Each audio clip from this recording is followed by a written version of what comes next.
आचार्य जी, बहुत डिप्रेशन में रहता हूँ, बहुत अत्यधिक डिप्रेशन में रहता हूँ। अपने काम को लेकर के बहुत तनाव में रहता हूँ। जैसे दुकान है, दुकान पर दिन भर झूठ बोलना पड़ता है, दिन भर जो काम करता हूँ उसमें मतलब बहुत तकलीफ़ है। और दुकान में मन ही नहीं लगता मेरा। कस्टमर आते हैं, ठीक, कभी कभी वापस कर देता हूँ। और आपको ही सुनता रहता हूँ, 3-3 4-4 घंटे बीत जाते हैं। मेरा सर दर्द करने लगता है, लेकिन संतुष्टि नहीं मिलती, सुनता रहता हूँ। तो ये चीज़ मतलब भीतर बहुत छटपटाहट है आचार्य जी। कैसी है मैं समझ नहीं पा रहा हूँ, क्या है। किस बात की छटपटाहट? सत्य चाहिए।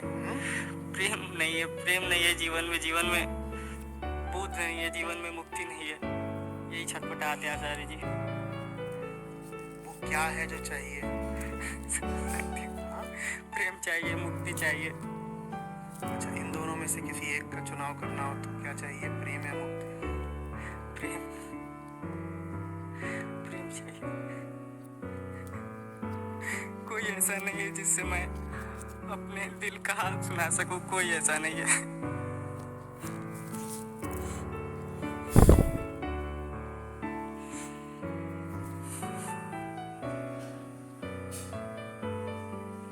तुम क्या हो, काम क्या है,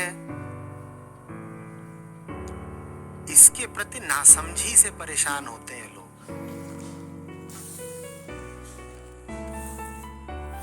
काम वासना कहो कि परेशान कर रही है तुम्हें, ये वैसा ही है जैसे कोई कहे कि मेरा बायां अंगूठा मुझे बहुत परेशान करता है। अंगूठा तो अंगूठा है, जैसा उसे प्रकृति ने बना दिया वैसा वो है। ये अंगूठा, ये क्या करेगा? इसकी कोई मंशा नहीं है तुम्हें परेशान करने की। ठीक उसी तरीके से देह है। देह कोई स्टैटिक एंटिटी थोड़ी ही होती है, बिल्कुल थमी हुई, रुकी हुई, जमी हुई, फ्रोजन इकाई नहीं होती है। आमतौर पे जब तुम कहते हो देह, तो तुम्हारे मन में एक तस्वीर आती है, एक छवि आती है ना? जैसे तुमने अपना चित्र लेके, अपनी फोटो लेके कहीं चिपका दी हो, तुम कहते हो ये मैं हूं। शरीर को लेके भाव ही ऐसा आता है जैसे कोई रुकी हुई चीज है। वो रुकी हुई चीज नहीं है। साफ होना चाहिए कि जितनी प्रक्रियाएं हैं देह की, वो भी देह ही है।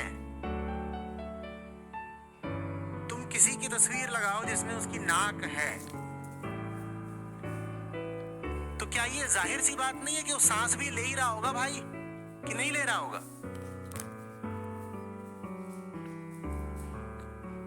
आप पासपोर्ट साइज फोटो लगाते हैं, उसमें नाक होती है कि नहीं होती है? नाक हटा के लगाते हैं, तो नाक है तो सांस चल रही होगी कि नहीं चल रही होगी? तो इसी तरीके से शरीर में बाकी कल पुर्जे भी हैं। काम वासना कोई इधर उधर की चीज नहीं है। जैसे तुम्हारी नाक है वैसे ही काम वासना है। नाक फेफड़े से अलग है, नाक और फेफड़े सांस से अलग है, नहीं है ना? तो वैसे ही शरीर के जितने हिस्से हैं सब अपना अपना काम करते हैं। वो सब संस्कारित हैं प्रकृति द्वारा अपना अपना काम करने के लिए। और शरीर के हिस्सों की जब बात हो रही है तो उसमें बाहरी हिस्से ही थोड़े आते हैं कि नाक, अंदरूनी हिस्से भी आते हैं। ये एक मशीन है जो पहले से ही एक मिशन लेकर के बैठी हुई है। हर मशीन का एक उद्देश्य होता है ना, क्या खाएगी, क्या पिएगी, क्या उसमें अंदर जाएगा, क्या उससे बाहर आएगा। ठीक, अब जैसे ये मशीन खाती है, इस देह को बचाए रखने के लिए, अपने आप को बचाए रखने के लिए, वैसे ही ये मशीन संस्कारित है अपने आप को आगे बढ़ाने के लिए, अपनी ही कई प्रतिलिपियां तैयार करने के लिए। अपनी ही कई प्रतिलिपियां तैयार करने के लिए। कुछ मामले में जैसे ये समझ लो फोटोकॉपियर जैसी हो, किसी मैकेनिकल वर्कशॉप की डाई जैसी हो, कि जहां एक चीज रखी हुई है और उसी से मिलती जुलती कई चीजें वो पैदा करेगी, निर्मित करेगी। वो इसका काम है।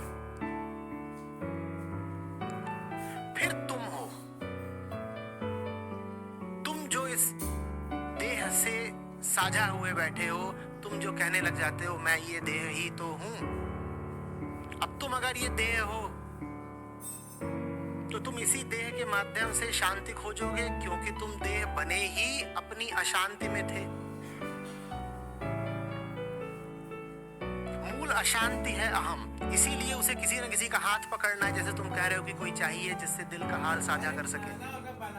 अहम का नाम ही है मूल अपूर्णता, अकेलेपन का भाव, एक सूनापन, एक लोनलीनेस। तो अहम अब इस सूनेपन में, इस तन्हाई में किसी दूसरे को तो बाद में पकड़ता है, सबसे पहले किसको पकड़ता है? अपने ही देह को पकड़ता है। आप क्या सोचते हो कि आप अपना सूनापन मिटाने के लिए बस किसी आदमी औरत का ही हाथ थामते हो? ना, सूनापन मिटाने के लिए आप सबसे पहले किसका हाथ थामते हो? इस देह का।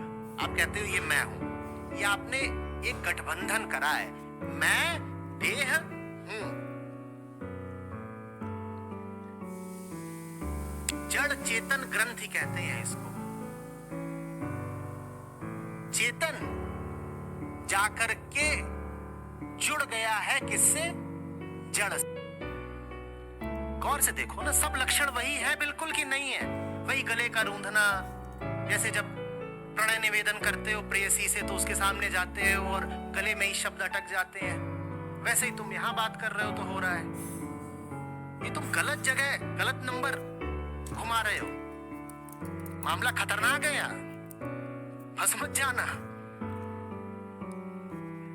अरे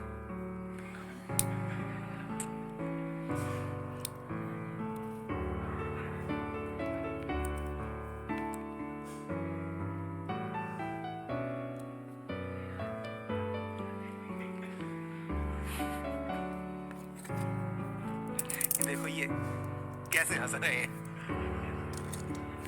नहीं, हंसने दीजिए, उपहास नहीं कर रहे हैं। कुछ बात है जो वो समझ रहे हैं, जो तुम समझ नहीं पा रहे हो ना। किसी का इरादा, जहां तक मैं समझता हूं, खिल्ली उड़ाने का नहीं है। तुम्हारी अनुभवी हैं, उम्र के उन पड़ावों से गुजरे हैं जहां पे तुम फंसे हो। इनसे बात करो।